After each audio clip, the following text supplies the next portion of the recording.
desenvolvimento econômico sustentável está totalmente atrelado com a transformação digital. Aliás, a transformação digital ela é a resposta para muitas das soluções do desenvolvimento sustentável. Não só a transformação digital, como um processo de transformação como um todo. A gente só vai conseguir chegar à eficiência na prestação de serviço público se a gente passar por um processo de transformação.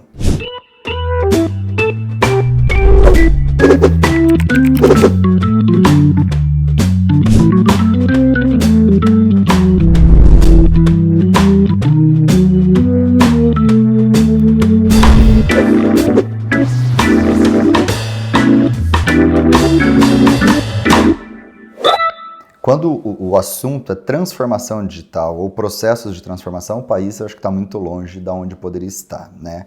A gente precisa que os municípios entendam que eles precisam passar por processos de transformação, de melhoria de processos, e tecnologia é uma ferramenta e não o fim, né? Não adianta a gente digitalizar processos que são ruins. Então acho que o mais importante hoje é promover uma revisão e uma simplificação de processos e dentro de um processo macro de desenvolvimento sustentável. Perfeito, até porque o desenvolvimento, essa transformação faz parte também de agilizar o processo, tanto na questão ambiental, para a gente conseguir ter mais eficiência na fiscalização, no poder público, como também para entes privados, né?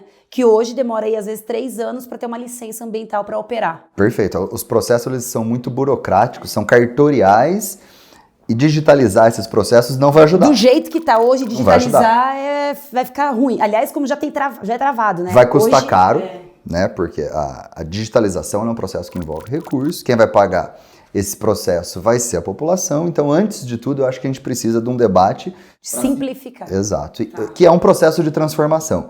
A digitalização, né? A tecnologia, ela é ferramenta pós-processos melhores. Indo nessa linha também, Vinícius, a pandemia, ela acelerou essa transformação digital, assim como acelerou também a necessidade do desenvolvimento econômico sustentável. E não tem como voltar atrás, né? Não, sem dúvida. A tecnologia, ela está num momento de evolução que ele é muito rápido, né? Se você pegar historicamente assim, o processo de evolução da tecnologia, ele vem passando por um momento de velocidade muito grande. A pandemia acelerou mais ainda e obrigou o setor público a se adaptar. Obrigou as pessoas a se adaptarem, porque a gente não tinha escolha. Mas ela trouxe também uma outra realidade, né? Quando a gente fala em desenvolvimento econômico sustentável, a gente não está falando só da questão ambiental. Não. Nós estamos falando da questão econômica, social principalmente, mas ela também mostrou, por exemplo, que esse avanço tecnológico está muito ainda atrás do que a gente imaginava quando a gente os alunos tiveram que ir para casa e alunos de rede pública não tinham Wi-Fi ou internet para poder acessar. Então também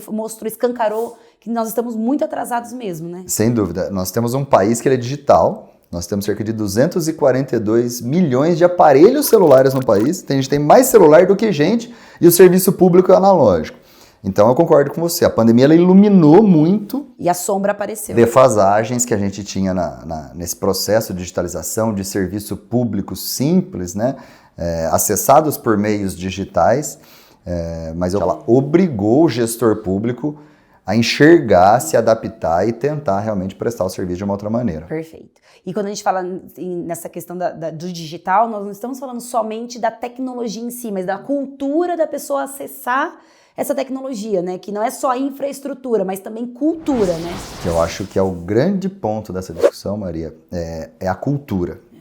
A cultura ela precisa ser implementada antes da digitalização, né? Porque não adianta você trazer a ferramenta se as pessoas não tiverem ou acesso ou não souberem usar. Não souberem usar. E mais uma vez eu vou bater na tecla, precisa estar presente nos municípios. Não adianta a gente definir dentro de um gabinete políticas de digitalização longe de um processo cultural na ponta. Né? Se não conversar com a ponta, se não promover ali o debate com a ponta, eu acho que os municípios eles são ferramentas importantíssimas para um processo de transformação. Perfeito. Porque quando a gente vai também para né, eu sou do interior de São Paulo, então lá na minha cidade não pega o sinal como pega aqui em São Paulo, capital. E imagina ainda na questão do agro ainda, né? Do pessoal da zona rural, a zona afastada. Não tem conectividade. Você não pode definir uma única solução para todo o estado. Você tem que se adaptar a cada região, município. Cada cidade. Perfeito. Que isso é muito importante e dá para fazer. Perfeito. Quando a gente fala em desenvolvimento econômico sustentável, é isso.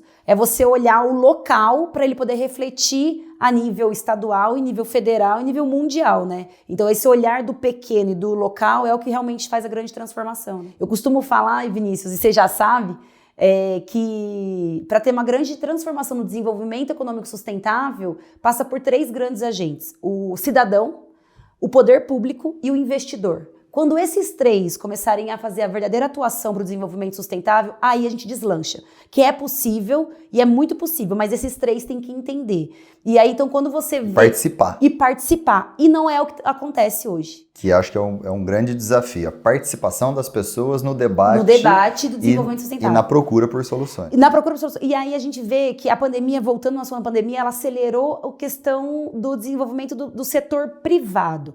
Né? Teve um grande movimento da Bolsa, economicamente, o ISD, as ODS, as 17 ODS foram novamente erguidas durante a pandemia, foi levantado, reforçada, voltamos à discussão, vai adiar as metas, não vai adiar, vamos até 2030, não vamos. Só que a gente percebe que não adianta nada ter meta e eu não vejo um trabalho local. Vejo talvez aí em nível de governador, entendendo o que é uma ODS da ONU, né, Objetivo de Desenvolvimento Sustentável, o que é o ESG, o que é sustentabilidade, mas quando a gente vai para as cidades menores, eles não têm essa visão que o desenvolvimento sustentável é ter água limpa de qualidade, ter esgoto tratado, né? Falta ainda essa liderança política olhar para isso e entender que é a melhoria da qualidade de vida do cidadão, né? Liderança política, gestor público, né? Eles precisam entender que as coisas mudaram. Né? Novos processos e novas maneiras de promover políticas públicas ela existe hoje e funciona. Sim. Conceito que é extremamente estabelecido, que está extremamente concretizado, são cidades inteligentes. Sim. Então, se você tem pelo menos uma orientação, um norte de cidades que funcionam bem, porque o que são cidades inteligentes? Cidades que têm um bom serviço para as pessoas. Perfeito. O cidadão no centro, né? Não a tecnologia. Centro. Ele como cliente Exato. Principal. Então, se você tem ali já um norte de como as cidades funcionam bem, e tem diversas cidades nesse caminho, essas lideranças políticas, elas precisam tomar isso como pauta prioritária. Perfeito. Né? Então, eles precisam entender processos de inovação aberta. O que é um processo de inovação aberta? É isso que você falou. Você traz todos os agentes que podem se relacionar com o problema para sugerir solução. A gente tem uma legislação hoje que ela evoluiu. Nós temos 3 leis que já ajudam hoje a promover inovação, onde está escrito inovação na lei. Então, a lei do governo digital, a nova lei de licitações, que fala de inovação em como prestar esse serviço de uma maneira mais rápida, né? Contratar serviço para se prestar de uma maneira mais rápida, e o marco legal das startups. Ou seja, a gente tem ferramentas, a gente tem conceitos concretizados, a gente não precisa inventar muita coisa, a gente precisa ter o comprometimento dos políticos no papel da melhoria do serviço para as pessoas. Para as pessoas. E volto ao que eu sempre falo, o desenvolvimento sustentável é olhar pessoas, né? A cidade inteligente, cidade sustentável é olhar pessoas. É o cliente é o cidadão. E não sei se isso também é uma pauta que dá para ser discutida no sentido que pode ser, por ser um curto período de tempo, aí o papel muito importante do legislador, né, ou da Assembleia, por exemplo, é porque o executivo tem um curto período de tempo para atuar. E quando a gente fala em desenvolvimento econômico sustentável, assim como eu trouxe aqui a questão de 2030, eles não querem olhar para 2030, eles não querem propor soluções nos 4 anos para 2030. Então isso é uma grande dificuldade que eu acredito que muda através dessa fiscalização do executivo. Aí eu vou trazer um exemplo para a gente conversar e para usar também como referência, Medellín. Medellín sai da pior cidade do mundo para a melhor cidade do mundo em 30 anos. Em 30 anos, ó. Com períodos de mandato igual, que são os mesmos daqui, com pessoas diferentes. Sim. Mas o que mudou? A população não aceitar mais nada que não seja boa para ela. Então, o poder está na mão do povo, não do político. O político ele não pode determinar qual vai ser a pauta do mandato dele. Quem tem que determinar é o povo. Tá vendo? Por isso que eu falo que sustentabilidade é um exercício de cidadania. Você ser sustentável é você exercer sua cidadania. Passa por um processo de mudança de cultura. De cultura. A pessoa tem que entender que eu falo muito da força do 1%. Eu falo, gente, as pessoas têm que entender que tem que cobrar. Você vê, Medellín só não mudou, só não aceitou passar 30 anos. Não aguentava mais. Não aguentava mais porque a população se posicionou e falou, não, eu quero um planejamento, eu quero saber como é que nós vamos estar daqui 2030, então 2050. A gente não pensa a longo prazo. E aí, independente de quem estava à frente da gestão, O processo era o mesmo, o trilho era a melhoria contínua de serviços para as pessoas. Tá. E as pessoas hoje elas estão num lugar que é muito melhor do que 30 anos atrás. E você encontra cidades, né, e eu posso falar também isso porque eu tô lá no interior, tô em Presidente Prudente, e a nossa região ali, ela briga entre a segunda e a primeira mais pobre do estado, né, então assim... Há quanto tempo isso? Exatamente, pelo menos há 30 anos.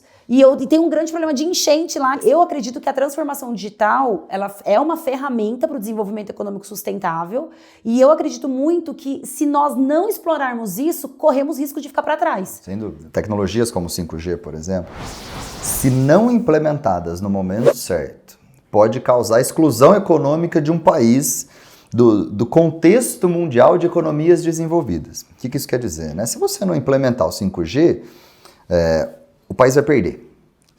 A gente vai perder emprego, a gente não vai ser mais o país do agronegócio, porque se você pegar um país com 5G e um país sem 5G, um dos principais segmentos que vão ser afetados, porque quem tem o 5G ele vai ser muito mais eficiente, muito mais barato, o produto vai chegar muito mais rápido, logística mais barato, tudo mais barato. A gente passa a não ser competitivo, e o país não competitivo ele fica para trás, e aí as pessoas são prejudicadas por causa disso, né? Também não acredito que uma regulação tributária, criar impostos sobre determinados serviços, até sobre poluição, por exemplo, não é o caminho. Porque eu acho que o país hoje ele gera um tributo muito grande, e eu acho que se a gente falar de impostos nesse momento, é mais uma situação que mostra a ineficiência do Estado, e quem vai pagar vai ser o povo, e a gente não tem certeza que esse imposto vai ser utilizado para o fim. Pode fazer o contrário, né, Vinícius? O que eu acredito é, por exemplo, assim, pode dar algum tipo de benefício para quem tem tecnologia limpa. Por exemplo, o pessoal fala muito, economia e sustentabilidade, como que se cruza? E você percebe que eu falo sempre em desenvolvimento econômico sustentável. Porque a base da economia é linear, que a gente veio ao longo dos anos, a humanidade veio trabalhando, que você retira um recurso natural, você transforma, você consome ele e você usa e descarta. Então essa economia linear não dá mais. Foi por isso que o setor privado já se movimentou em relação à sustentabilidade. Economia circular é o caminho. A economia circular é o caminho. E a economia circular, ela passa por isso, por incentivos do governo para indústrias desenvolverem ferramentas tecnológicas para, durante a produção dela, qualquer produto ou serviço, você consiga otimizar e melhorar o processo. Aquele material que seria descartado não é mais descartado, ele volta para o sistema, assim como aquele material que é retirado não é mais retirado, e também no meio desse processo tem melhorias de recursos naturais, como água, energia e tudo mais. Então, está muito ali ligada essa questão da tecnologia como solução. Por isso que talvez pensar no incentivo fiscal, pode ser um caminho, taxa, né, para incentivar. Um exemplo, assim, bem vago e bem raso aqui, para a gente não entrar no detalhe, mas muitas pessoas hoje na indústria não utilizam um material que ele volta para o sistema, que ele já está fazendo parte da economia circular, porque é bitributado. Então é mais barato você usar matéria virgem do que você usar uma matéria reciclada. Então, que tipo de incentivo que uma indústria, que a gente vive no mundo capitalista, não dá pra gente falar, então é desenvolvimento econômico sustentável. Ao invés de tributar, né, de gerar mais uma carga tributária para o empreendedor, para o empresário, né, que no final não existe dinheiro público, né, existe dinheiro de imposto, que no final quem paga são os atores todos aí que a gente conhece. Mas a modernização da regra, né, da lei, se a lei ela for mais moderna e olhar para situações que são novas, a gente pode ter, assim, só com isso, uma revitalização, acho que de vários processos, né? A gestão de resíduos sólidos, hoje geração de energia, fruto da gestão de resíduos sólidos. Hoje é uma dificuldade tremenda, e você tem tecnologias existentes em outros países, é um debate muito amplo, óbvio, mas a gente não tem nada que incentive hoje esse tipo de ferramenta. Como eu digo, a tecnologia ela é ferramenta para melhorar a prestação de serviços, né? Então acho que a modernização da legislação ela é importante. É importante que talvez dá rapidez no que nós estamos precisando, né? O Brasil hoje ele está reciclando 3%. É um número vergonhoso perante o mundo. Né? Então, para a gente dar essa agilidade, talvez modernizar a legislação, pode ser que você consiga acelerar novos modelos de tecnologia, de incentivo de economia e fazer que a gente cresça. A lei ela precisa se adaptar de uma maneira mais rápida, mas isso precisa ser prioridade também para as lideranças políticas, porque não adianta a gente ter novas tecnologias, novos processos que já estão provados em diversos lugares do mundo, que eles são melhores para as pessoas, sendo que a lei não acompanha. Aí você tem casos como esse, bitributação, a não permissão, a não previsão legal para implementar determinada coisa, e você fica amarrado, a tecnologia não consegue chegar. E aí a gente vê uma realidade onde, pelo menos na questão de desenvolvimento sustentável, você é cobrado, mas você não é incentivado. Então, assim, hoje o mercado ele faz para ser competitivo, mas hoje você não tem nenhum tipo de incentivo para acelerar isso. Não só não é incentivado, como às vezes não é permitido. Não é permitido, exato. A lei, ela não prevê aquele tipo de aplicação, e aí você fica sem amarrado, prestar esse serviço, e as pessoas perdem. Então as pessoas também precisam cobrar os políticos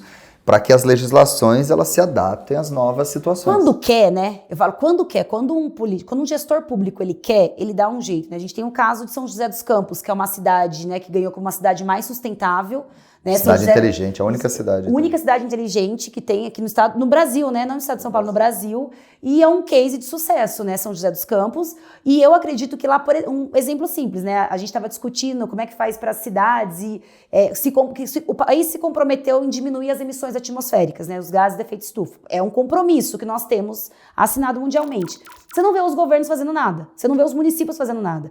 O que eu sempre falo, o transporte coletivo ele é uma grande solução para diminuir isso, né? E São José dos Campos teve uma grande iniciativa desde uma taxação diferente, né? Ele deu uma licença para aquela empresa que quer a outorga de operação da Zona Azul, que aqui no estado de São Paulo tem a Zona Azul, e esse valor vai para o transporte coletivo para baixar a tarifa e trazer tecnologia e energia elétrica. Toda a frota elétrica. Então você vê que quando quer inovação na gestão pública. Ou seja, a gente tem vários cases que são cases bons, que eles precisam ser replicados, mas isso precisa ser política pública. Aquilo que você falou desde o começo, né? Se tem um case de sucesso, tem que ir trazendo. E precisa ter uma agenda no qual priorize bons projetos, isso, né? A política, os interesses pessoais, eles não podem estar à frente dos interesses coletivos. Entendeu? Muitas pessoas acreditam, e quando eu falo muito de sustentabilidade, falam assim, é impossível crescer e preservar. É possível, e a tecnologia e a transformação digital é uma das grandes ferramentas para que isso se torne possível, né? Então, assim, o desenvolvimento sustentável, ele não é uma ideologia, ele não é conversa para boi dormir, ele já é real e ele é possível, e tem grandes cases de sucesso.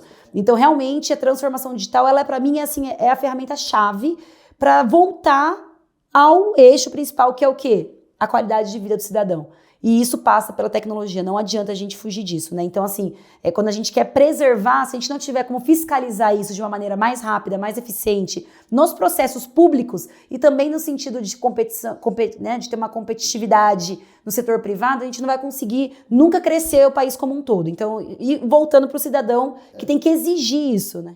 E voltando com foco nas pessoas. Como que eu resolvo o problema das pessoas? O que vai deixar a vida das pessoas melhor, mais fácil, mais barato? Mais barato. Mais simples, né? Sim. Mais humana também, né? Exato. Porque a gente acha que afasta, mas não, né, Vinícius? Economicidade, ou seja, o serviço vai ficar mais barato para as pessoas, mais acessível. Acho que a inclusão de mais pessoas em serviços que hoje elas não têm acesso. A transparência. Perfeito. Quando a gente fala de tecnologia, é muito difícil você esconder os processos e aí você tem uma fiscalização com relação ao recurso público de uma maneira muito diferente, porque fica ali exposto, né, e acessível para os órgãos de controle. Estado precisa parar de atrapalhar as pessoas no que elas querem desenvolver e auxiliar e começar a resolver os problemas que ela tem. Para a gente já ir caminhando para o fim, eu acredito que o desenvolvimento sustentável tem que ser pauta prioritária, porque ele sempre é tratado como pauta secundária no governo, nas políticas públicas. Já passou da hora a gente olhar isso e falar, não, é pauta prioritária sim.